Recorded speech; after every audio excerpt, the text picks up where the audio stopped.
ভারতীয় সংবিধানের 12 থেকে 35 পর্যন্ত ধারায় মৌলিক অধিকারের কথা বলা হয়েছে। এবার এই মৌলিক অধিকার কোনো কারণে খর্ব হলে ব্যক্তি সুপ্রিম কোর্ট অথবা হাইকোর্টের দ্বারস্থ হবে। সুপ্রিম কোর্ট আর্টিকেল 32 অনুযায়ী রিট জারি করবে। সেই রিট মোট কয় ধরনের?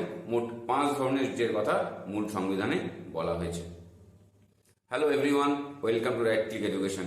আমরা এখন এই রিট নিয়ে বিস্তারিতভাবে আলোচনা করব এবং খুব শর্ট ফর্মে আলোচনা করব।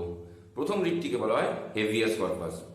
হেভিয়াস কর্পাস হলো ইললিগাল ডিটেনশনের বিরুদ্ধে যখন সুপ্রিম কোর্ট রিট জারি করে তাকে বলা হয় হেভিয়াস কর্পাস।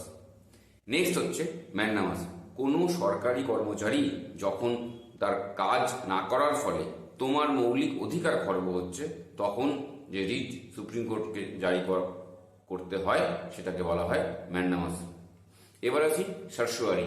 সারসুয়ারি হচ্ছে লোয়ার কোর্ট বা হায়ার কোর্টে কোনো রকমভাবে কোনো জাজমেন্ট যদি নন জুডিশিয়াল হয় বা জুডিশিয়ারির বাইরে হয়, সেই সময়ে সুপ্রিম কোর্ট সারসুয়ারি জারি করে।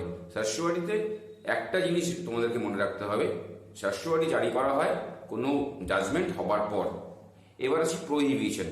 প্রহিবিশন হলো সারসুয়ারি এবং প্রহিবিশনের মধ্যে ডিফারেন্স হলো একটা জায়গাতেই, সারসুয়ারিতে জাজমেন্ট হওয়ার পরে আমরা সারসুয়ারিটা প্রয়োগ করতে পারছি, আর প্রহিবিশন হচ্ছে জাজমেন্ট হবার আগেই সেটাকে আটকানোর জন্য আমরা প্রহিবিশন রিট জারি করছি।